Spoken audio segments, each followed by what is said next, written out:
하나님 말씀 신약성경 고린도전서 16장 13절 한 절입니다. 깨어 믿음에 굳게 서서 남자답게 강건하라. 한 번 더 있습니다. 시작. 깨어 믿음에 굳게 서서 남자답게 강건하라. 자, 이제 앞을 보고 한번 읽어보겠습니다. 앞에 화면이 있으니까 시작.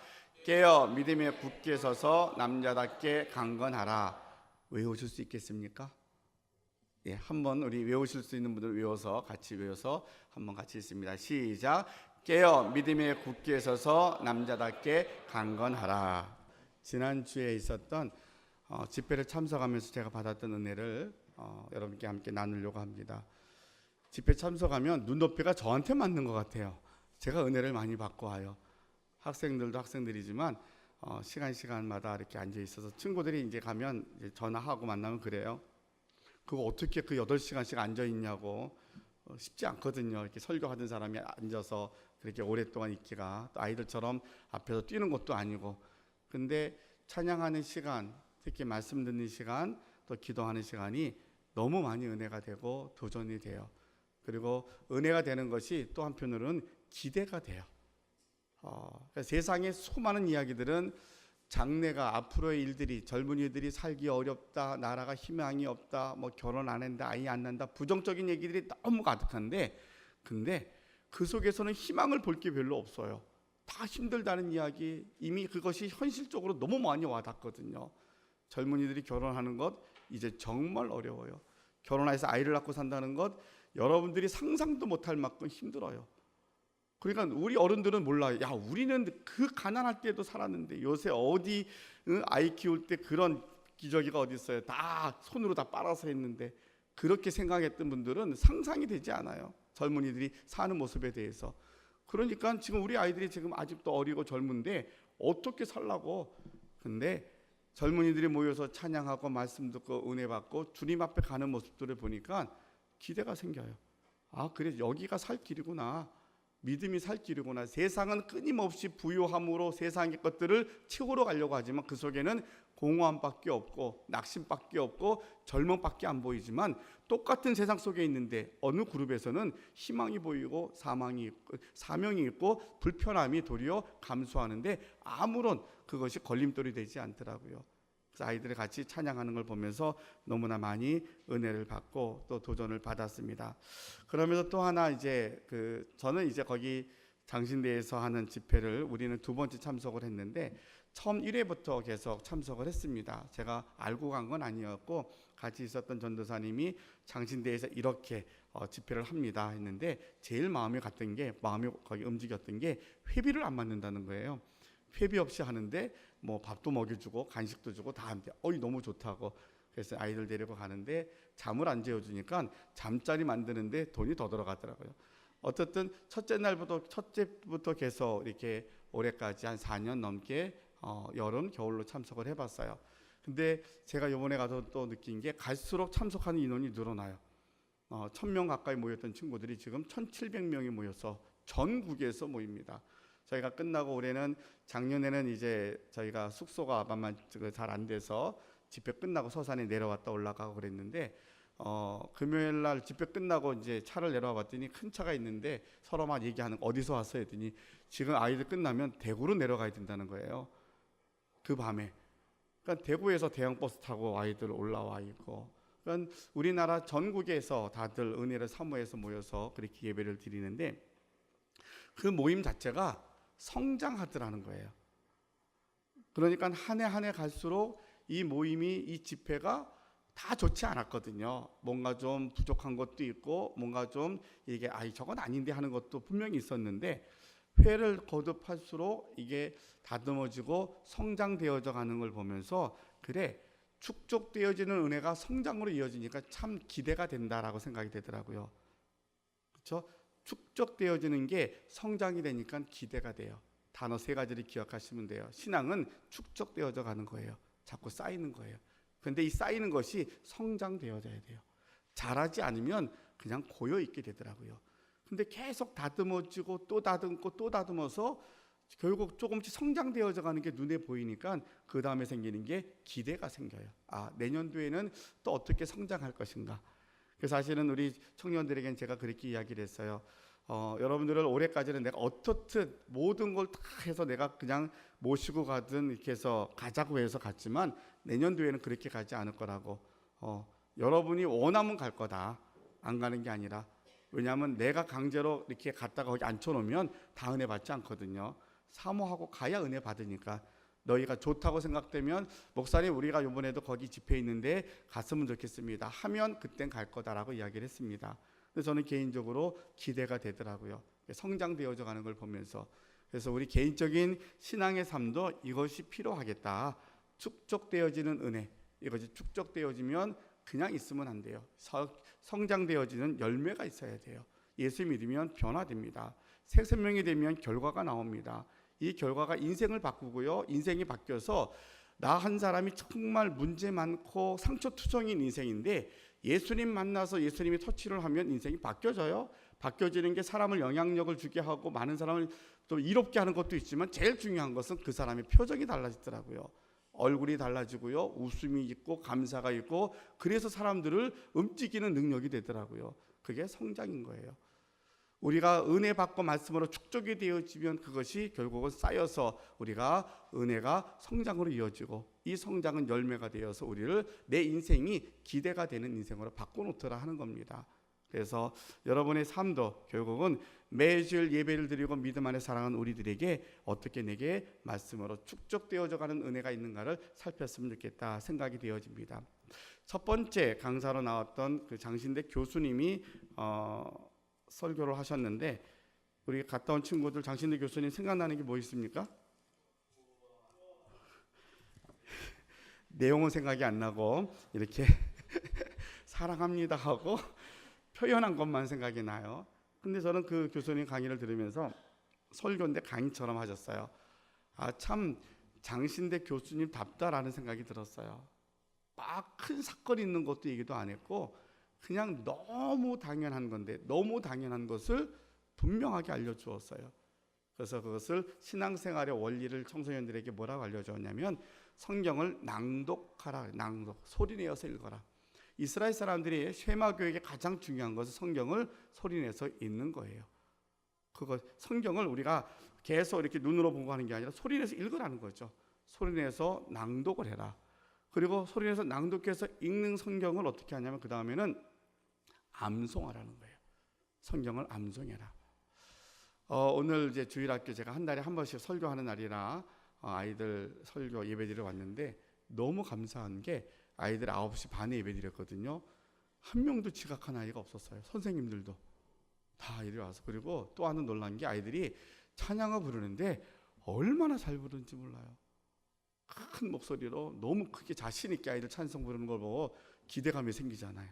그래, 우리는 아동부 전도사도 없어요. 부장님 중심으로 하시는 선생님들이 다 조직이 돼서 다 맡아갖고 그 전에 하셨던 분들이 다 수고해서 이렇게 다져놓은 것 위에 이제 조금씩 그것이 자라는 것 같아요. 근데 아동부 때 뭘 가르쳐야 되냐면 성경을 암송하게 해야 되는 걸 가르쳐야 돼요. 요새는 어떻든 그저 창의적인 것 너무 중요하지만 근데 신앙교육의 출발은 암송이더라고요.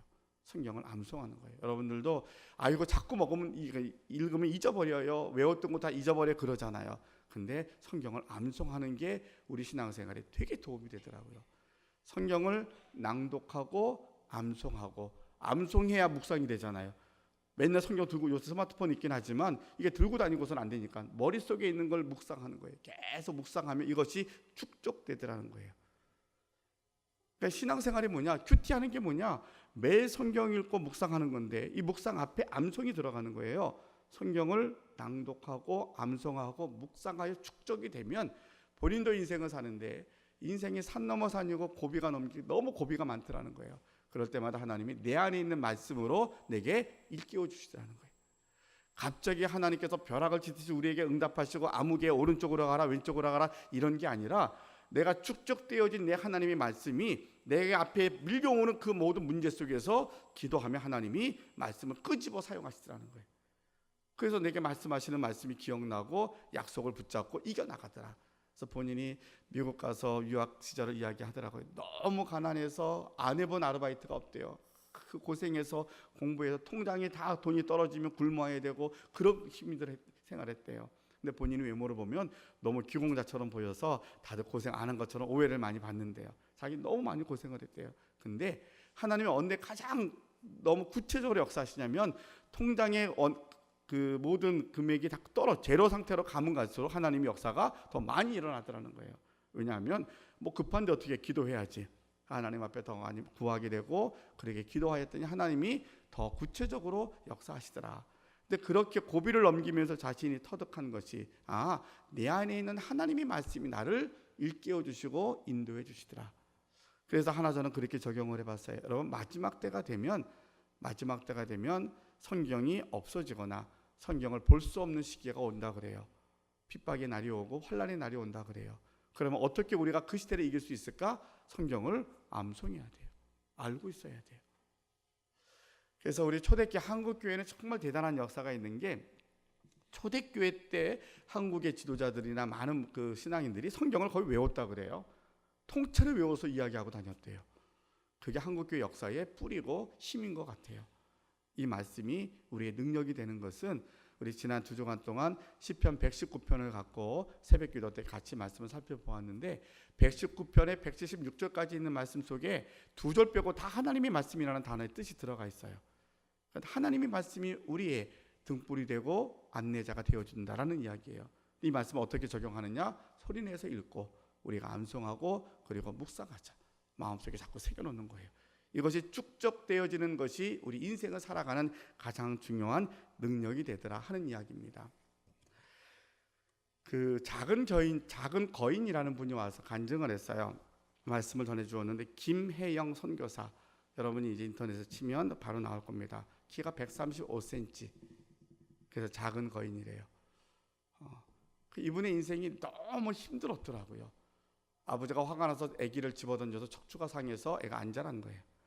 근데 그 아버지가 일찍 자살해서 돌아가셨어요. 어머니가 자기의 인생이 힘든 게 너 때문이라고 해서 그 딸을 그렇게 핍박하고 때리고 그랬다 그래요.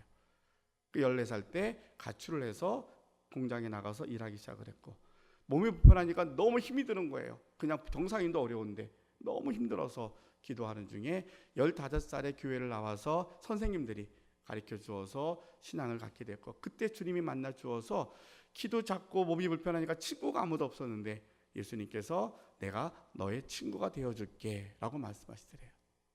그래서 예수님을 친구 삼아서 일생을 이 여인이 살아갑니다. 지금은 국가의 훈장도 받고요.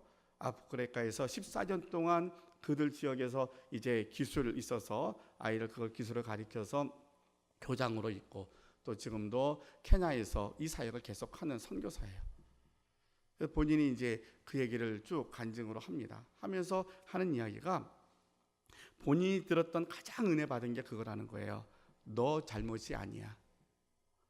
네가 몸이 다친 것도 네 인생이 힘들고 어려운 게 있는 게 엄마는 너 때문이야 라고 하는 얘기를 하도 많이 들었는데 너 때문에 엄마가 고생하는 거고 너 때문에 힘들고 하는 얘기 많이 들었는데 내가 아픈 것도 내가 못 배운 것도 가난한 것도 다 내 잘못이라고 생각을 했는데 하나님은 아니야 너 잘못 아니야. 그 얘기를 하시 너 잘못 아니라고. 넌 고생 많이 했다고. 그 얘기를 들으면서 이 본인이 혜영이가 회복이 되고 이제는 인정받기 시작을 했다는 거예요. 아프리카에 가서 이제 14년을 이렇게 있는 동안에 그 흑인 친구들이 당신이 가장 아름답다고 이야기를 했어요. 가장 아름답다고. 그 말이 자기가 자존감이 올라가고 그래서 다시 한번 일할 수 있는 힘을 얻었다라는 이야기를 간증을 해줍니다. 조카가 같이 나와서 간증을 했어요. 근데 그 조카는 교통사고가 나서 그 차에서 엄마와 동생이 죽고 자기만 살았어요. 그 충격이 많고 너무 힘들게 그렇게 살아왔는데 이 친구가 다시 그 예배 자리에 와서 자기가 간증을 해요. 그 자기가 결국은 자기 세상 사람들은 아니 많은 분들이 이렇게 안내를 해주지만 그래도 내가 하고 싶은 걸 지금 하고 있어서 나는 참 행복하다. 그런 얘기를 하면서 자기 힘들었던 시기도 이렇게 이야기하며 간증을 하더라고요. 그러면서 이 김혜영 선교사가 그러는 거예요. 자기가 대단히 많은 사람을 구원하지 않았지만 첫째로 나를 사랑하게 되었고 둘째로 조카를 지키게 되어서 나는 너무 감사하다는 거예요. 우리는 하나님을 하면 대단하게 업적이 쌓이고 뭐 이런 걸 얘기하는데 사실은 근데 이 선교사는 굉장히 많은 일을 했어요. 국가에서 훈장을 받을 만큼 인정받은 사람이에요. 그러나 이 여인은 그게 별로 중요하지 않아요. 제일 중요한 건 하나님이 나를 살려주셨다는 거예요. 너 괜찮고 너 정말 괜찮은 사람이야. 그러고 나니까 내가 키가 작은 것 아무런 문제가 되지 않고 나는 가장 아름다운 사람이고 가장 존귀한 자로 하나님 일을 할 수 있다라는 거죠. 그래서 이제 자기 때문에 고아처럼 살아가는 조카를 잘 지켜줘서 이렇게 믿음으로 온 것이 감사하다 하는 이야기를 들으면서 참 대단하다라는 생각이 들었고요. 그러면서 지금 우리에게 필요한 하나님의 사인이 무엇일까? 어느 시대든 동일하게 하나님이 우리가 죄인 되었을 때 오셨던 그 주님이 우리에게 주셨던 말씀은 넌 죽어 마땅한 죄인이야. 근데 괜찮아. 그것 때문에 내가 온 거야. 그게 예수님의 성육신인 거예요. 너는 죄 때문에 분명히 죽어야 돼. 넌 죽어 마땅한 죄인이야. 이거 끝이야 라고 말하지 않고 온 인류가 죄로 말미암아 죽게 되었을 때 주님이 오셔서 너의 그 죄를 내가 담당하려고 내가 온 거야. 너 그것 때문에 너무 힘들어하지 마라. 우리의 지나가는 인생에 너무 힘들고 어려워요. 누구 하나 인정해 주는 사람도 없고 사람에게 칭찬 들으면 뒤돌았으면 얼마나 많은 이야기 또 들리는지 그거 상처 수없이 받아요. 여러분 그러고 살잖아요. 근데 하나님 앞에 나와 기도했더니 하나님이 우리에게 너는 괜찮은 사람이야. 너 잘못이 아니야. 네가 잘못한 거 아니고 너는 훈련과 연단 속에 여기까지 오는 거야. 괜찮아. 김혜영 선교사를 만났던 그 하나님, 그 예수님이 친구가 되어졌던 것처럼 이 시간에도 예수님이 여러분의 친구가 되어주실 줄로 믿습니다. 그분이 주시는 말씀이 괜찮다고. 너가 힘들고 지쳐있지만 그래도 괜찮다고. 왜? 하나님이 우리 손을 붙잡고 계시니까. 이런 믿음의 마음을 갖고 우리가 담대하게 나아갈 수 있다면 하나님께서 더 큰 기대와 역사들을 우리에게 허락해 주실 줄로 믿습니다. 거기에 왔던 많은 간증하는 분들, 설교하는 분들의 특징을 제가 보니까 거기에 초점이 맞춰져 있더라고요. 하나님이 이 시대에 주시는 역사는 치유와 회복이었어요. 우리를 고쳐주시고 회복시켜서 하나님의 일을 좀 맡겨주고 싶으신 거예요. 저와 여러분에게도 오늘 우리가 있는 이 자리에 있는 이 모든 형편들은 너무 감사할 게 많아요. 나라적으로나 지역이나 교회나 여러분의 형편, 우리 모두도 감사할 게 너무 많아요. 근데 우리는 한편으로는 너무 상처와 힘듦에 지쳐 있는 것도 맞아요. 우리 어떻게 그러면 이것을 이길 수 있을까? 우리를 부르시는 하나님의 부르심의 그 뜻, 의도는 우리를 격려하시고 칭찬하시고 그리고 치유와 회복의 역사를 우리에게 약속하셨고 주시기를 원하신다는 걸 기억한다면 바로 이 은혜가 저는 전달하지만 제가 받은 감격과 은혜도 여러분에게 함께 흘러가기를 원합니다. 그래, 예수님이 나의 친구야. 그 친구는 한 번도 나를 외면한 적이 없고 나에 대해서 지적하거나 손가락질하지 않았어. 나를 묵묵히 기다려 주었고 나를 버텨 주었고 나를 안아 주었어. 언제까지? 내가 실수하고 어떨 때는 원치 않는 자리에 있을 때까지라도.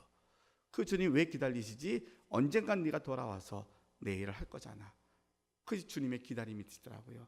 여러분들은 이제 그 때를 놓치지 말고 하나님의 거룩한 도구로 아멘으로 힘있게 나아가면 우리는 정말로 세상이 감당할 수 없는 놀라운 일들을 우리에게 허락해 주실 줄로 믿습니다. 한 가지만 더 이야기하고 오늘 말씀을 마치겠습니다. 자, 오늘 설교의 주제가 이 부흥을 감당할 그 한 사람이 누구일까라고 우리가 생각하고 싶은데 그 사람은 바로 사모하는 사람인 것 같아요. 이번에 달라진 그 프로그램 중에 하나가 그 강대상 앞에 여러분 그 화면에 보면 오른쪽 쪽에 이렇게 성가대석에 이렇게 학생들이 서서 찬양에 막 주도적으로 뛰고 찬양했던 그룹이 있어요. 이 그룹들이 거기가 원래 광장교회가 예배당으로 쓰는 곳이라 광장교회 학생들이 첫째 날은 그렇게 했는데 SNS로 신청을 받았던 것 같아요. 원하는 사람 있으면 오라고. 그래서 저희 교회에 3사람이 신청을 해서 1,700명 중에 3사람이 뽑혀서 그 앞에 갔잖아요. 그래서 그 앞에 춤춘 거 제가 원하시는 분 제가 그 영상 줄 수 있어요.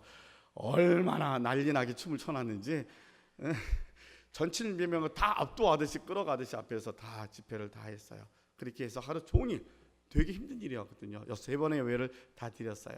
저녁에 와서 이렇게 나누는 시간을 하는데 다들 그런 얘기 하는 거예요. 처음에 그 자리가 정말 어떤 자리일지 모르고 갔는데 가서 보니까 너무 좋았어요.